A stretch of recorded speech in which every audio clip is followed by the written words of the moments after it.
You are listening to Devil We Know, a true crime podcast, which may contain adult themes, explicit language, and graphic depictions of violence.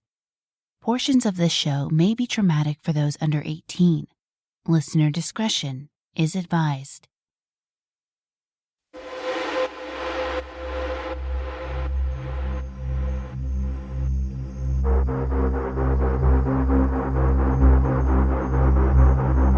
In this episode of Devil We Know, two men from different backgrounds each plan separate robberies and wind up killing someone to earn their place in the largest maximum security prison in New York, Clinton Correctional Facility.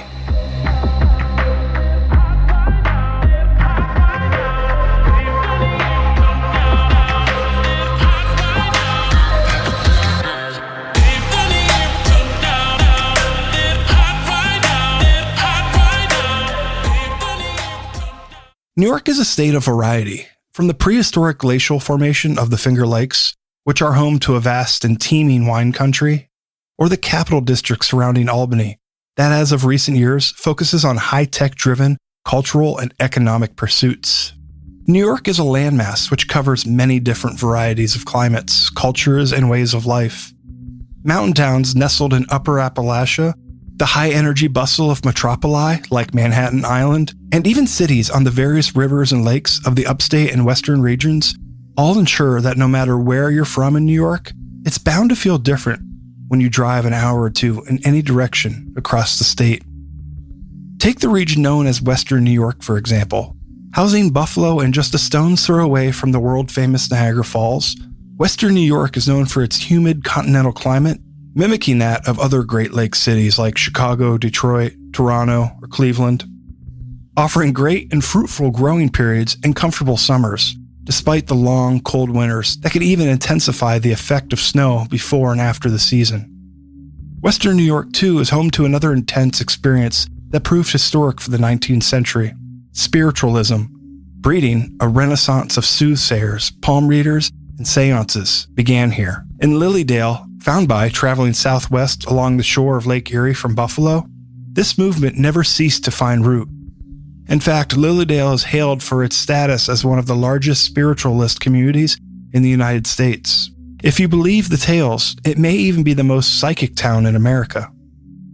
This area of New York State also became a part of the Rust Belt, a century after spiritualism took hold, becoming important for processing grain and coal and for transport. But due to the improvement of the canal systems in the area just as quickly saw the effects of deindustrialization. The hardworking people of Western New York feel used and abused as abandoned steel mills and other sources of economic decline became prominent. Not everything dwindled, though. Tonawanda, a town in the Buffalo suburbs, is home to a General Motors that serves as the largest vehicle engine plant in the world to date. And there is, of course, a vast set of food traditions miles wide in the region, most notably the chicken wings that are named for Buffalo itself. And it's not just Western New York that makes its own impression and difference in the state. The New York Southern Tier region, which is a twin to the neighboring Pennsylvania Northern Tier, houses mainly hilly lands as part of the Appalachian Range, with the Catskill Mountains of Delaware County notably standing out above these as a haven for the bohemians of New York State. The Twin Tiers region of New York and Pennsylvania, marked by glacial valleys, stark plateaus, and hilly regions, carried with it, much like many other regions of New York, a rich history of Native American heritage. The diverse and at times rugged land was forced out of Native American hands by the ways of treaties and war alike, making the dissected plateaus of the region with their multicolored waterfall cliffs oddly symbolic of the land's history. The region's troubled past, rich landscape, and regional food and burgeoning art scene, like in Binghamton, make this place all the more diverse. It's the birthplace of the Speedy, a spit-roasted sandwich of marinated meats more widely enjoyed in central New York. It's also the carousel capital of the world, housing 6 of the remaining antique carousels made before 1930. This area is also home to a steady economy first supported by the growth of the railroads, and with the nearby founding of IBM and the invention of the flight simulator right there in Binghamton, this area of New York became a home to invention and technological firms, earning it the nickname the Valley of Opportunity. So it's come to be that Southern Tier, much like Western New York, has fashioned for itself a unique identity. But among the uniqueness, there are still categorical similarities, both with historical homes of Native American tribes like the Iroquois, and both share distinct northern U.S. dialects. Both are, of course, in New York too. But as I said, New York is a state of variety. While good people of all kinds, hardworking, honest people, city folk, town folk, and rural folk alike, all come from New York in various places across the state, there is another truth. Just like anywhere, this variety means that New York has its share of people making bad decisions too. And some of these people, with all the decisions that weigh them down, wind up trapped by their own mess. People like Richard Matt and David Sweat. Richard Matt, or Ricky as he was known by the state in the years to come, wasn't a man with a historically stable life or a stable home. Born on June 26th of 1966, Ricky, alongside his brother, Robert, actually experienced their fair share of trouble in their own home life, with Ricky himself, as a mere infant, being left inside a car alone at one point. His father, Robert Matt Sr., lived a criminal life full of theft and violence, and he's now believed to be dead. Eventually, Ricky and Robert Jr. became foster children. It was fair to say, at least, that Ricky's life was full of issues from the start, though not much of it could be said to stem from the transient existence most kids have in foster care. See, Ricky and his brother were lucky that Mr. and Mrs. Vern Eden found them quite early on, and the two brothers were able to make a life in the Eden home of Tonawanda in New York's Erie County for a time until finally finding themselves stuck in a youth home yet again. Unlike those with similar stories and backgrounds, though, Ricky didn't suffer at the hands of his fellow students. In fact, he found himself quite popular, and his intellect excelled. However, despite his early successes in some of the most crucial developmental periods, otherwise known as elementary school and high school, Ricky wasn't like other kids of his ilk. His special breeds of smarts and popularity came mixed with a mean streak, and it was said that from his earliest interactions and onward, that Ricky terrorized his peers, even on the school bus. Randy Zucala, a denizen of North Tonawanda, was technically one of Ricky's contemporaries in age, and even shared his knowledge of the young Ricky Matt in later years, when Ricky started facing some very serious charges. Quote, "Friends of mine knew him. He would just terrorize people. Even in elementary and junior high, he had issues." End quote. Due to the closeness of North Tonawanda and Tonawanda, it was easy for word to travel between them, and friendships, as well as the darkest of rumors, easily passed between the two towns as well. It was from this combination of traits that family and friends alike came to know Ricky and describe him as charming, brutal, and savagely brilliant. At the age of 14, Ricky had run away from his group home, and he had landed himself in juvenile detention. He had apparently made a mistake of trying to steal a houseboat, only to escape authorities by riding off on a stolen horse. It was this attitude, this cinematic flair to his horrendous deeds, that earned him infamy early on, and likely fed into his later antics. Ricky made a name for himself in Tonawanda, to be sure. In fact, a police captain named Frederick Foles remembered his time as a beat cop during the years of Ricky's young adulthood, and could recount easily the interactions that he had with Ricky. Frederick remembered that starting in 1985, Ricky began racking up charges of all sorts, among them being misdemeanor harassment. However, that was the low rung of the ladder. Ricky also managed to accrue other charges, such as unlawful weapons possession or even assault in the second degree, as Frederick recalled. Quote, "One time he beat up a girl pretty bad. He got charged for assault. That's a felony. But the things that he was charged with later in life, wow." End quote. The matter of things a criminal would have to do for a police captain to simply say wow is a laundry list of in itself. But Ricky's case is by far more egregious and more concerning than those of the usual suspects. Early on, Ricky may have been known as a troublemaker and a small-time thug, but in time, he proved to be capable of much, much worse. Starting in 1986, he became known for and charged for rape, and when he was convicted of this first instance, he was sentenced to serve a year in the Erie County Correctional Facility. But his penchant for escape was tested here, without a ready-to-steal horse waiting by. Due to a mistake made by a guard, Ricky was able to slip out of his cell, climb a 9-foot metal wall topped with razor wire, from which he earned forearm scars he proudly touted in later years. After fleeing the premises, he hopped a freight train, and though he could have gotten out of Dodge, he instead was found only 5 days later in Tonawanda, at his brother's apartment. The strangest and most foreboding thing about his discovery, though, was the axe handle he gripped tightly inside the residence, almost alluding to the loss of the head somewhere along his journey. It wasn't long after his conviction and trip to prison that Ricky committed the same crime again, but this time it didn't stick. Although he committed rape, the victim in question was testified to have been intoxicated. While this is not always an issue, this time it was, because the victim turned out to be too intoxicated to provide sufficient evidence to back her claims of rape. Ricky's rocky life, full of violent crimes to those around him, didn't stop there. He brought it home with him. Even he, in the span of his years leading up to 1991, and actually thereafter, was considered charming when he wanted to be. A retired detective from the area told the media later on that this criminal, whose strengths included burglary and violence to a great degree, also remembered his charisma, saying that when he deemed to clean up, he's very handsome and, in all frankness, very well endowed. He gets girlfriends any place he goes, end quote. Ricky found this to his advantage when he took a liking to a woman who came to be the mother of his child, a woman named V. Marie Harris. Ricky's son, Nick, later recalled that his father left an impression that lingers with you. He then described how he won over V in the early days. Quote, "He had a crush on my mother and would say to her, 'If I were older, would you be my girl?' He would lower his head and kick his foot against the ground when he asked. She would tell him he was so young. But then she met him later when he was in his 20s, and he was a good-looking guy.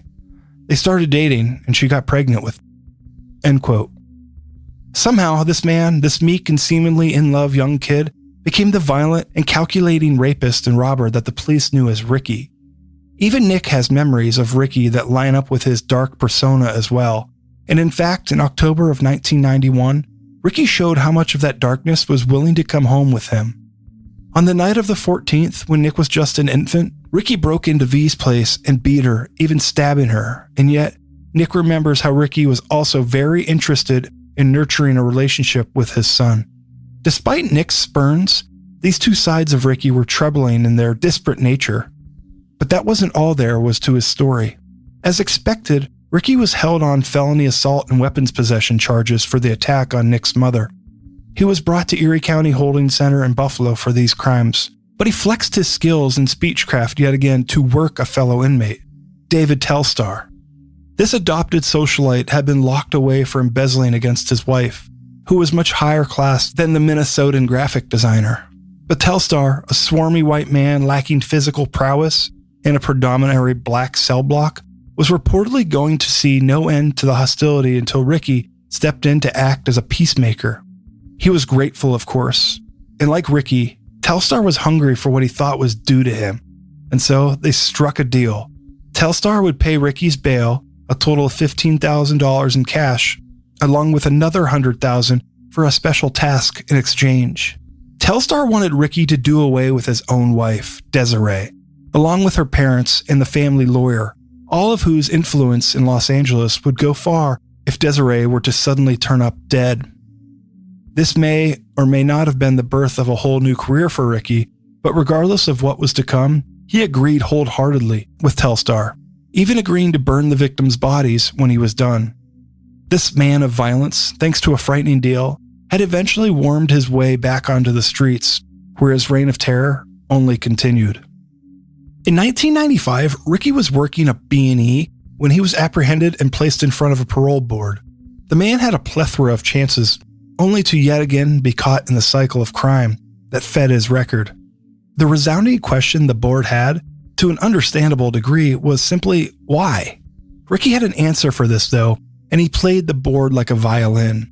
He said to them, "Some guy hired me to kill his wife and 3 other people while I was in jail."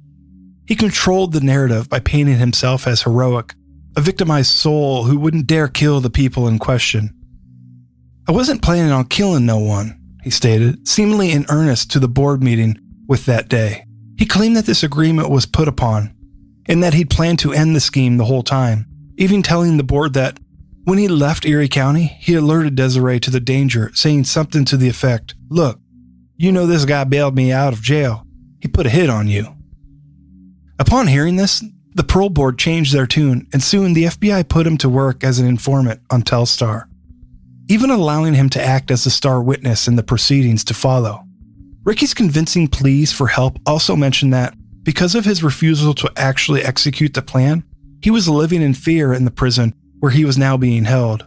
He claimed that he survived a botched shanking attributed to Telstar, though allegations couldn't be proven. It wasn't a far-fetched consideration, though. Telstar had not been shy about his wealth, and he had made a spectacle of himself in prison during his time there. That makes it seem almost likely that he simply hired more than one killer. Desiree, too, found it easy to believe, and when she was questioned, her thoughts came back to the Minnesota-born man's proclivity for both keeping guns in the house and for threatening her life, particularly if she tried to leave him. Desiree, almost 60 at the time, no doubt feared for her life from Telstar long before he put out a hit on her. The lengths to which Telstar went, though, were thoroughly documented, from his normal embezzlement to the involvement of his coke dealer, who later ordered his own relatives to cart around the money Telstar had squirreled away in Genevan bank accounts. The dealer and his relatives each did hard time for their involvement, and Telstar himself, who pled guilty, only received 5 years when Ricky helped to put him away. Eventually, Telstar found a new life, a new wife, and blotted some ink on his resume to glaze over his absence from the workforce. Ricky, though, had more of his life to give to the state, all due to the events of a cold winter in 1997. A businessman named William Rickerson had hired Ricky some time before now. But come winter, William had told Ricky his employment was terminated, thanks to his acts of thievery and other activities on the clock. Ricky was now jobless, and he became somewhat obsessed, obviously experiencing anger to a vast degree, but also another emotion, greed. He'd convinced himself that his former boss was sitting on a large sum of cash, and he eventually coerced or convinced an accomplice, 21-year-old Lee Bates, to get in on the action.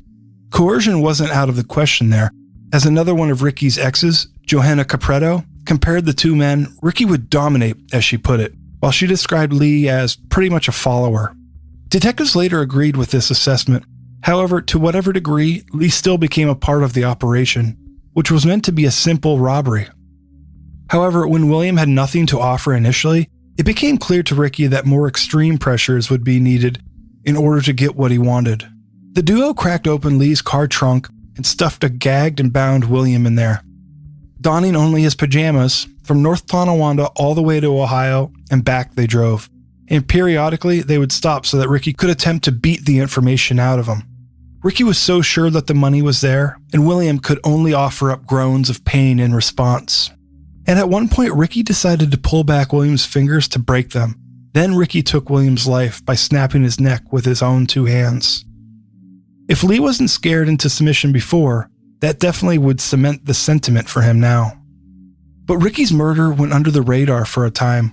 For days, William was considered missing, but when police checked his home, they found only some blood, but no body. That kind of distinction was odd for them, but they gathered what little evidence they could. They could make no real moves before a fisherman found pieces of a dead human body running ashore. The pieces, as was later determined, belonged to William. Weeks passed, and soon Ricky was on the doorstep of his stepbrother, Wayne Schimpf. Wayne admitted to finding his appearance upsetting, undoubtedly, at least in some part, due to the look of a murderer in a face that, as many have noted, is the spitting image of his own. Nevertheless, he talked Ricky through his actions, the murder he just committed. Apparently, he'd taken William's body to Tonawanda Island with Lee, and later he returned on his own to cut up the body and dump it into the river. Wayne couldn't believe the story, and he had questions. Quote, "Are you for real? How'd you do it?" End quote. He asked whether Ricky used a chainsaw to commit the act, to which Ricky grinned hauntingly with his reply, "A hacksaw." But Ricky hadn't just shown up to swap stories. He was in trouble. He told Wayne, and if his fate depended on him, he asked to borrow his car after all. He needed to get out of town. Way out. Wayne refused, at first, only for Ricky to respond with another doomed statement. Quote, "You're my brother, you're my blood. I love you, but I'll kill you, end quote. With that, Wayne knew he was telling the truth about the dangerous act, and that it wasn't going to be the last time. If he saw it as his only way out, so Wayne made copies of his car key, and Ricky was on his way south, to Texas, where he crossed the Rio Grande using Wayne's identity and car. A fact that didn't raise any eyebrows, since they looked so much alike. So there he lived in Mexico for a time afterward, and just around this time, the investigation into the death of William had begun to pin Ricky, as he predicted, as most likely to be the culprit. However, despite being far removed from the New York Justice Department and their investigation, Ricky's vacation didn't last long, as he found himself causing trouble south of the border. During a robbery he attempted outside a strip club, Ricky was once again brandishing weapons, this time killing an American man in a whole other country. He wasn't tried by the Mexican justice system, but he was held for his crime, serving his time in prison there. But he was, in a word, unwanted. Ricky tried to even escape the Mexican prison, and he made it all the way up to the roof before he was shot in the shoulder and apprehended once more. This was yet another scar, though, that he proudly carried and showed to his son, Nick, on at least one occasion, leaving Nick with a firm but frightening impression given all of his scars and run-ins with the law. Ricky had indeed proven such a difficult prisoner for the Mexican government that in 2007, they sent him alongside a cartel kingpin who'd been extradited for his crimes against the U.S. In Texas, the two criminals deplaned, and the officials were floored, as they'd received no communication regarding Ricky's arrival.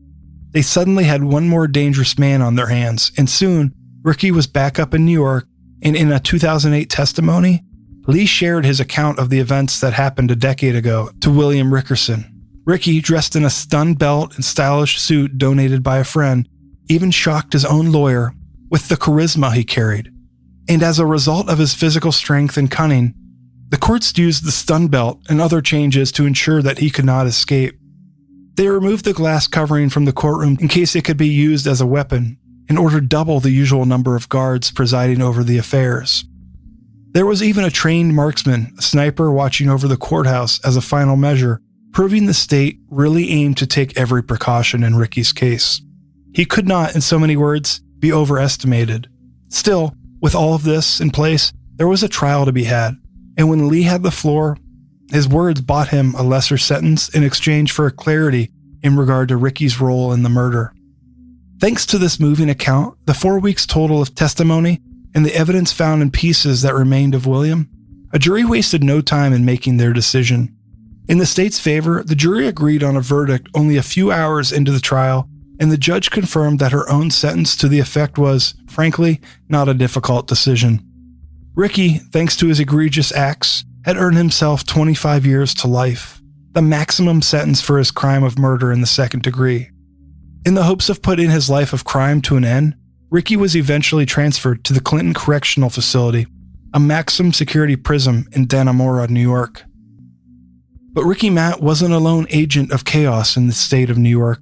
Another man, David Sweat, did much to earn his eventual place in prison as well. David, who was born in Deposit, New York, in June of 1980, depended on a single mother, Pam, and his sisters for a modicum of early family life. But it was, according to sources, an undisciplined home. Pam didn't really keep herself in check, for one, with a chaotic home life that included numerous boyfriends, several live-in guests, and a whole lot of drinking and weed. David and his sister Tilly enjoyed very little emotional attention from their mother during this time, who'd much rather spend it with Carl Butts, one of the boyfriends that was most consistently present during the tumultuous time. Though it was clear from accounts of the bygone live-in guests that Pam was not good with David, who was believed to be a good kid, with a temper tantrum from time to time, sure, but not considered anything serious. Given that he had a right to lash out in the eyes of those who saw Pam's neglect. Carl picked up on this too, and one more telling sign of David's corruption came when Carl tried to make up for the mistakes of his girlfriend. He offered David gifts, toys to be exact, on several occasions, but David's reception was violent each time, in that he'd either burn the toys or simply smash them with a hammer. Pam too recalls seeing wickedness in David from an early age, saying, quote, "He has tormented me since he was 9 years old," end quote. When she says he started playing with knives, It was true that David had developed a keen interest in collecting knives, but after a year of being bullied in school, it's said that he brought a butcher knife to the school and earned himself a suspension. His mother claims that this is where his anger began to grow, and that David even began throwing knives at her and at the furniture. He reportedly heaved a rocking chair at her too, and though he never managed to hurt her much physically, her claims to emotional and psychological pain are great. She calls them immeasurable even.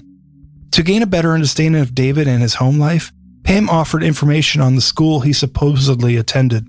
However, officials that looked into it found that while David and his family supposedly lived in Binghamton, just an hour drive from Deposit, there was no evidence that David ever attended the school Pam named. In fact, there was no record of David in that school district or any of the neighboring districts, again calling her neglect into question. She claims, though, that her son was verbally abusive even at a young age, and that this had a direct negative effect on her personal health. She reportedly experienced 2 nervous breakdowns before eventually deciding that David's behavior was intolerable, whereupon she sent him down to Florida. There, David lived with his aunt and his uncle, and David himself began exhibiting symptoms of anxiety as well. As a result, his reaction to the move proved just as troublesome, if not more so, than his life back in New York. Not long after his departure, he commandeered his aunt's car, obviously without her permission, and wrecked it. David, much like Ricky, eventually found himself in a foster home with his sister, where the sister claims he regularly made runaway attempts. Back in Deposit once again, David also picked up where he left off in his escalation of crimes, beginning life now as a drug dealer. Given the erratic nature of David's actions and Pam's need to get away from him, she never learned if he attended high school. However, the School of Hard Knocks was in full swing for David as he began his stints in correctional facilities.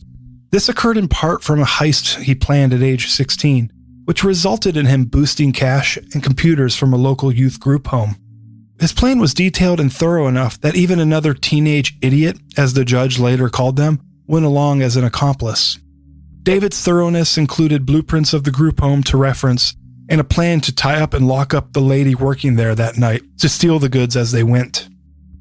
Despite all the planning, though, the two were eventually seen in their ski masks and caught. When forced to discuss the crime at length, David chose to say that his actions were because he watched a lot of television and because it would make him look better to his friends, whom he admitted were troublemakers. The response to this in itself was planned and was partly why David and his buddy only received a slap on the wrist. 5 years, intensive supervision probation. Wasting no time at all, David started working alongside his cousin, Jeffrey Nabinger Jr., to commit his detailed criminal hauls. Their mother, who were sisters, were not the only easy bond between them. David and Jeffrey also were the same age, so they acted more like brothers together, and they didn't have steady jobs, so they often stayed in cars. David and Jeffrey both sold pot in order to feed themselves, but since David loved to smoke, their goods didn't always last long enough to reach the hands of any customers. After dealing with these conditions for a while, eventually Jeffrey was able to land a place to live, and due to David's planning, there was going to be an opportunity to live it up after all. That's when David and Jeffrey broke in and burglarized the property of Jeffrey's landlady, and the two were convicted of second-degree burglary. A sentence of 2 to 4 years. David's first stint in prison was shorter than that, of course. It wasn't uneventful, though, as his 19 months were spent plotting in his cell with another planned set of crimes on a to-do list of sorts. For David, it was never too early to think up your next big scheme. When he finally was considered for parole, he mentioned that he wanted to take mail courses to become a mechanic. In this qualification that proved him ready for the real world once more, and soon he was out of jail and into the arms of his girlfriend, the oldest daughter of that bygone family acquaintance, Patricia Desmond. He spent many days with her at her place, but on other days his time was spent in stolen cars out of the nearby woods, where he could think up his next schemes alongside other fellow lowlifes. By the time David was 22, he was ready for more big trouble, and this time it came to bite him where it hurt. July 3rd, 2002, David met Jeffrey at a place called One Dirt Road. Together they planned with a young man by the name of Sean Duvall, and the three discussed their next heist. They had mapped out a fireworks and firearms shop. They were going to grab as many firearms, many firearms. The goal was simple, even spelled out for them. David had circled on the store's floor plan what items were going to be stolen. From there, the three agreed on the plan and executed it a day later, Independence Day, heading south of the state border to Halstead, Pennsylvania. There, they stole a pickup truck and drove it to Mess's Fireworks in Great Bend, not 2 minutes away. The three donned masks and prepped guns while Jeffrey drove the truck straight into the front door of the shop. They canvassed the store as planned, with duffel bags eventually housing dozens of guns and knives of various types to be divvied up between them. The trio drove the truck back up to Kirkwood, New York, nearly 10 minutes away, and were in Grange Hall Park to plan their division of the goods when they were spotted. A Broome County Sheriff deputy named Kevin Tarcia saw the three robbers at 4 a.m. Kevin, working the night shift all alone, lived just up the road. Parking at an angle, he shined his spotlight at two vehicles through the dense fog. Two of the men looked up and then ran into a cluster of trees while David dove underneath the truck. Kevin approached the trio, and David responded violently, shooting Kevin 22 times. Kevin, bleeding out on a parking lot pavement, was soon terminated when Dave got in his car and drove over Kevin, making sure he was dead. Then he and his cousin both grabbed Kevin's handgun and flares, fleeing the scene and leaving Kevin's body to be discovered later that morning. His life is now celebrated every year on July 4th. It was yet another horrendous loss at the hands of a New York State crime spree. Kevin was also the first ever deputy sheriff in Broome County to die in the line of duty, protecting his community since the department's foundation in 1806. It was not much later after this robbery murder, 2 days in fact, when a witness aided the authorities with a tip, and David and his two partners in crime were arrested for their heinous actions. David's girlfriend also assisted the authorities in nailing David for the crime. Though the death penalty in New York is no longer lawful, this whole string of crimes could have ended that way that year if it weren't for the fact that David and Jeffrey both pled guilty as advised, instead earning life sentences. For David, this time there was no chance of good behavior to earn him a spot in society again. He was transported to Dannemora at Clinton to serve his time for life without parole. Though the two men's twisted lives left them on the doorstep of Clinton Correctional Facility, their lives had yet to play out fully.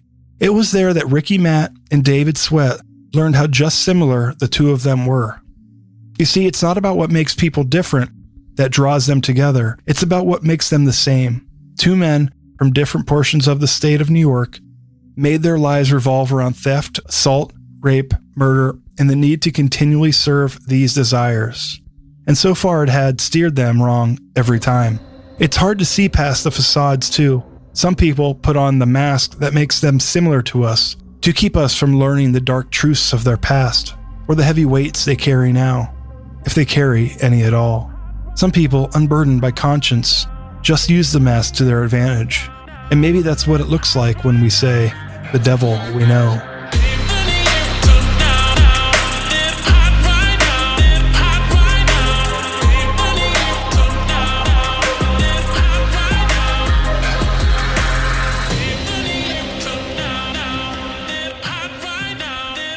Thanks so much for listening to this episode of Devil We Know. This is a 2-part series, so check out the next one when it comes out here in the next couple days. Follow us on Instagram and Facebook at Devil We Know Podcast, or on Twitter at Devil We Know Pod. If you like this episode, give us a 5-star review on our show on Apple Podcasts, or show support by giving us a thumbs up, 5-star, or a smiley face, wherever you listen to podcasts. This episode was produced by me, Aaron. Research was done by Samii Taylor, and writing and additional research were completed by David Wayne Young. This episode was edited by Chase Gray. Thanks, everybody. As usual, keep your head on a swivel.